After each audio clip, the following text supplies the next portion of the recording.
past 8 weeks. Every single day, I've been training for this pro day. And I know we're talking about a lot of noise for Shador, but to be honest, Shiloh has been the one that people enjoy clowning on the most. Shiloh Sanders is a top 5 safety in this year's NFL draft, apparently. I mean, those are going from the NFL Rookie Watch. We're going to go over those numbers and see if we can prove that. But the reason why I'm so locked in on Shiloh Sanders is with all the things and the rumbling saying about Shador Sanders, and regardless of where he goes tonight or if he even doesn't get drafted in the round 1, as I record this on the day of the draft, it seems like everyone has forgotten about Shiloh Sanders. And I think Shiloh proves a point about Shador, and more importantly, he proves a point about still having that real chip on your shoulder, still putting in the work. We've been following Shiloh Sanders this offseason as he had owned people that run the 40-yard at the combine come to Colorado. Because he wasn't invited to the combine. They came to Colorado. He ran laser times. He trained himself. Ultimately got his 40 down to 4.5s in the 4.4 range, right?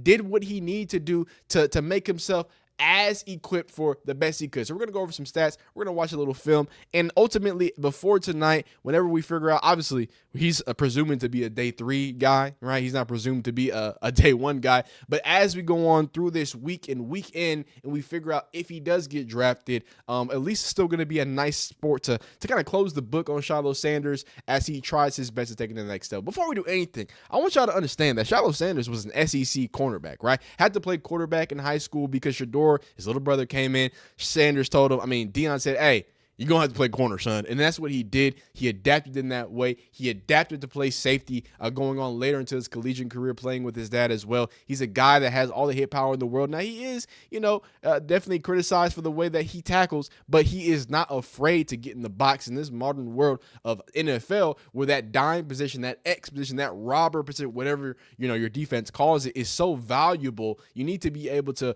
also move laterally, which I think is not the best for Sanders, but you need to also not be afraid to be a box defender, which I think is best for Shiloh Sanders. So what stats are we talking about? The top 5 safeties in the 2025 NFL draft, according to Rookie Watch. Now, this is Shiloh tweeting this out. Of course, he's trying to let the people know, right? So apparently, Mr. Ryan Lane III, he's named from 2020 2024. He's got 7 interceptions, 8 forced fumbles, 3 fumble recoveries, and 18 total takeaways. Xavier Watts from Notre Dame, who's a dog.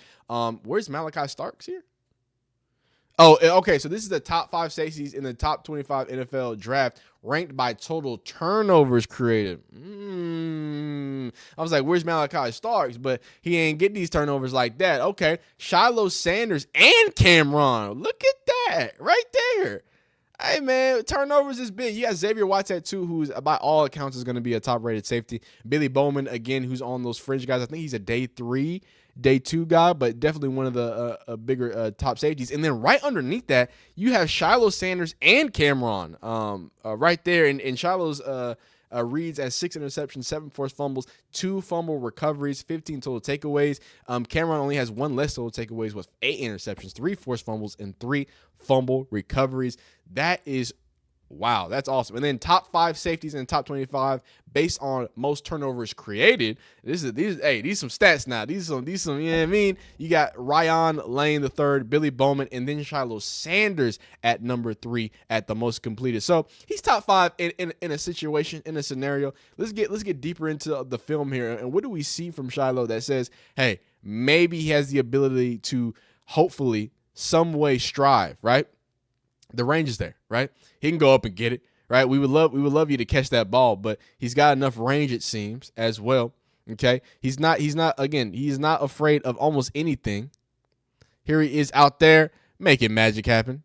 You know what I'm saying? With a smooth little, and this was in the Alamo Bowl. Obviously, they was getting blown at. He identifies that motion out, and he's got enough range to cut that off. So for as much as people, I think, kind of label him as someone who isn't speedy, clearly he's got enough speed. He's got pick 6s in the past. Here he is going against Arizona. I think this is one of his better games as well, too. You know what I'm saying? He is not afraid to go ahead. I mean, this is some good range, man. Isn't this Tet too? I mean, this is from half yard. That's a big ball there. I mean, he's getting some help. DB's pulling on him a little bit. But what I'm trying to prove is that there he is. There it is. What I'm trying to prove is that, look, he's no elite safety. Like, let's be honest, he's not an elite safety. But to act like he doesn't have value, right? To act like he can't do something in the NFL league, it's the fearlessness, man. Like, I don't know. I think each of his kids got something different from Deion. And I'm not saying Shador isn't fearless, but I think Shiloh does not care what you put him in. He doesn't care if he gets his ankles broken one day. He's gonna go out there and continue to play through things and make the best of it, right? And I even remember when people were after the Shrine Bowl were trying to kind of paint Shiloh as having a really bad season or a really bad time there. Here he is taking on taking on a tight end there. Very physical at the catch point too. That's something consistent. I would love his ball skills to be even greater. I think this is pick 6. No, it's not. But it is okay. He's swatting the ball. Here he is sitting there. The instincts are there, man. The instincts are there. You can see the hip phase. You can see everything. Look, he's trained for the best. He's got to be one of the best if he's going to be in that realm there. Here you go. Let's take a look at Shiloh Sanders, all right? Because there's a lot to like. All right, first of all, he's unbelievably aggressive. All right, he's a good tackler. All right, this is a signature play. All right, second game at Colorado, jumped this pass right here and went and made a house call. Boy. All right, Instincts, runs a boy. 4.5, 240. That's what he ran his pro day. All right, at 200 pounds. But he's got a ton of experience. You watch him right here, and here you go. Like, this is what you want. Like, that kind of tackling and knocking the ball loose. Constantly knocking the ball out. All right, you watch him against UCLA. Carson Steele, right, in the pistol formation. Here he comes right here. All right, gonna center him up right here, and here he comes. Like, this is what he does. Comes right in your picture right here, bam. Puts him down, takes the ball out.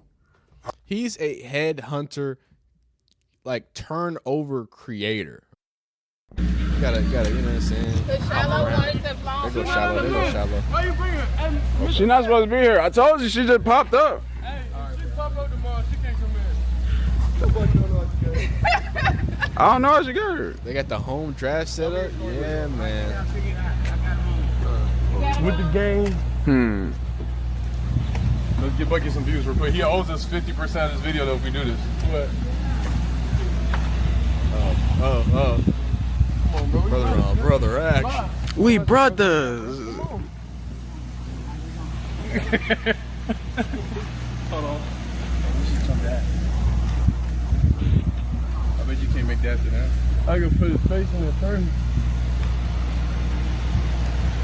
So you think after this weekend you just gonna have more money than your dad? And you like, you gonna have your, it's your way from now on? Yeah. Look, dog. After this weekend, we grown men. All right. What we doing now? After this What we weekend. grown now so I can stop these. But you gotta stop treating us like a kid after this weekend. Can I stop the installments too? When installment? Yeah, exactly. I'm with Shador now. What are you talking about? He been paying you?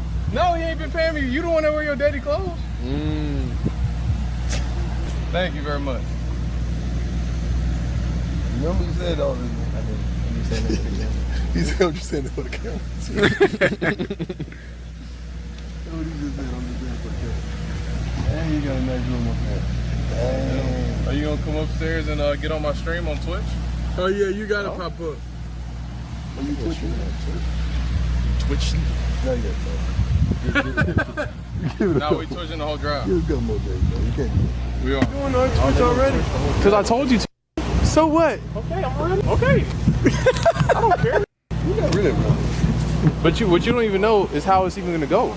Because guess what? It's gonna go for mine, and then I'm gonna raid your stream, and then when you're done, you're gonna raid my stream again when we go back up there. Dumb. How about I just don't raid you at all? You are though. No, I'm not. I promise you. He just talked this guy to raid my stream so I can raid it. You already know how to do it. I'm gonna start it off. Then when you ready, post my videos. I already posted my video. I already have 70,000 views. And I posted it yesterday. What video? And don't blur out me saying. Don't blur out me saying. I want to say. Now. He said, "Don't blur up." You say. But I can't. What do you want to do? This is gonna get drafted. It's gonna be cool because we gonna be streaming the whole drive. Me and Shador gonna be on Twitch streaming the whole entire drive. So y'all gotta. What's your Twitch username? Just your name? I think Shador Sanders. Mine's Shiloh Sanders. So we gonna be in a room. For mine. I'm gonna pop in on my It's gonna stream be tonight. like IRL. I'll So be it's checking gonna be it out. both. It is IRL. Yeah, it's gonna be both. Okay. Hey, now. You have a vacuum up there? A mop? Yes, I ordered one. Yeah. I have a vacuum You got a mop. vacuum up. It's a vacuum that mops. Until then, can you put a washcloth in your mouth and let me hold your feet? No, I'm a good son. I can't do that. All right, son. No, I've been doing great. I drove all the way down. All right, I think that's enough of this. Right? It's enough of this. I just wanted to get a little playtime. Let's hear the press conference, though, because we didn't go deeper into this. This was his press conference right after around the 4-5 and kind of speaking on what team should draft him as well. Yeah. Appreciate y'all coming out. Appreciate y'all coming to support. And, you know, I'm proud of everybody today, everybody on the team, all the seniors, showing out for these scouts. And as y'all can see, we got a lot of talent here. And we should have a few buffs getting drafted for sure. Shiloh, what has this process been like? Going through the draft process, being for what is this last couple months this offseason been like? Man, just working, you know, working on technique, because the 40 is all about technique. I ended up with a 4.52.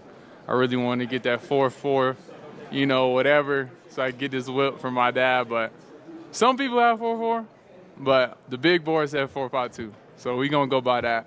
And, you know, the work just don't stop here.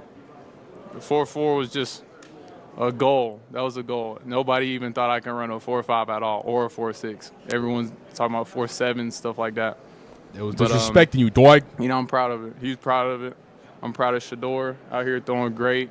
You know, he had some passes that was unbelievable that I haven't seen a lot of guys throw, you know, because I haven't seen him throw in a long time since the season. I've been watching guys pro days, and then I see Shador in real life. I'm like, dang, he actually is good, you know? So he gets a lot of hate too, but he actually truly is the top quarterback of this draft. And I'm not just saying that because I'm his brother, you know. Brian? Hey, Shiloh. Aside from your 40, what have you been working on since the end of the season? I'm sure you've been going through your game. Really, just speed work and just getting stronger, you know. Now we don't have games week to week. Now I just focus on just my body, you know, getting faster, stronger. And, you know, now after this pro day, now we could focus on getting conditioning shape, football shape, rather than just pro day shape. Now it's time to get in football shape for the camps and just be ready to go whenever my name gets called. After the Nebraska game, how tough was it for you to kind of get your feet back under you while trying to move on the fly? Because you were hurt pretty much all year. Yeah, I mean, I'm a true competitor. Out to Nebraska, when I broke my forearm at half, you know, there's not a lot of guys that would come back and even want to play football again after that, because that's like brutal. That's literally a brutal injury, very gruesome. My arm snapped in half. And as soon as that happened, I told him to just tape it up tight and let me go back out there, but it was truly broken. So just coming back in 3 weeks, you know, was outrageous. But that just says what type of guy I am. You know, you hear a lot of bad things, but you don't hear a lot of good things. That I'm truly a competitor, and I don't let nothing put me down, no matter what. And that's what you want out of a guy. Can't nothing get in my way. And failure is not an option. So even coming back and playing the worst game of my life, one bad game in my whole career, you know, it is what it is. Moments that I noticed after the Oklahoma State game and after the BYU game, you went up into the stands to talk to the fans. Why did you do that, and why did that mean so much to you? Could they hear the question on the interview? All right, so he said, why did I go in the stands after the Oklahoma State game and BYU game? Because we got a lot of fans out here, and we did, you know, we literally turned the program around. And I know a lot of fans, that I see them online, but if I was a little kid and one of my favorite players came up to me, I got to talk to him and see him in real life, like up close in person, like I'll be so happy. So I want to be that type of guy. So all our fans that paid all this money to come support us, you know, just show love to them too. You know, go dap them up, give them a hug, just let them see you like up close and talk to you. You know, that just goes a long way. Like people remember that forever. Because I remember when I was younger, and I used to go to my dad's practices with the Ravens. I remember all the players, and I used to think they were superheroes. So that's how they look at us. So I just want to, you know, give them the same experience. Last question.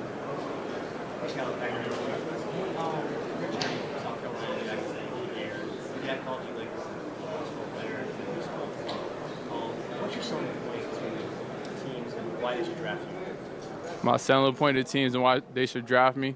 If you want a safety that's going to play like a safety, that's going to be physical, bring that hat, be a leader in the secondary, take coaching, be an extension of the defensive coordinator, do my job, everything I'm supposed to do, then I'm the guy. He is the guy. I think physicality, right, is something that he's going to really try to base his game off of, because he does not have, he has no limit when it comes to physicality, right? The fearlessness, the physicality. And again, when you come to the experience as well, I think those are the things that really allows him to be who he is and allows him to excel. But I really want to talk about Shiloh Sanders, the person, again. As y'all might know, as people who capping up with, Deion Sanders and the whole clan, right?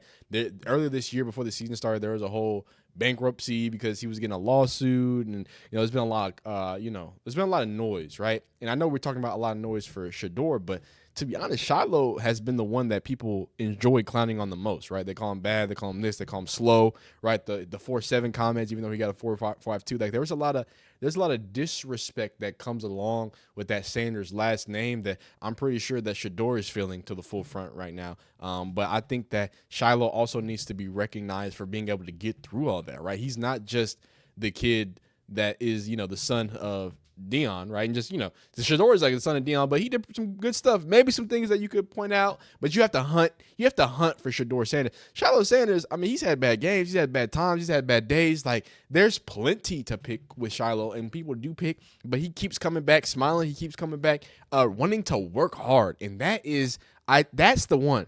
Wanting to work hard. He don't just come back to whatever and hey, I'm this, I'm that. Nope. He says, I need to get that 4.4. I need to do this. Let me put the work in. Let me shave some time off. Let me prove some people right by just going ahead and putting my head down and taking the best of my abilities, using my resources that I'm blessed with as the son of an NFL great. Let me use it. Let me get what I can. And if that is just a 4.5 and maybe a third round, or not third round, but a third day, or maybe undrafted free agent, just give him a chance. Hey, man, I think he's put enough work to at least earn that. So y'all let me know down below in the comments. Let me know who your team's drafting. Again, we're going to do a live draft stream. Just checking out the stream, see the first round, see if Shador goes off the board, see what happens, any trades, stuff like that. But yeah, man, I just, putting a book into the Shiloh story before the draft starts going, right? I think it's important to understand the perspective that, he's coming from and the things that he's looking at and he's seeing through. So, I just wish the best, man. I wish the best for him. I wish the best for the Sanders family. Again, Deion Sanders, been watching highlights since I was a kid. And watching these gentlemen grow to be young gentlemen and really love the game and appreciate it and put in hard work has been phenomenal. So I think it's going to be a blessing whenever it gets these guys. But y'all be great. Y'all be phenomenal. Like the video if you like it, dislike if you don't like it, subscribe if you enjoy college football content, draft content. We talk about foosball around here. I don't know what to tell you, all right? You be great, though. I know you're great. Everybody knows you're great, but most importantly, you know you're great. So keep making great, man.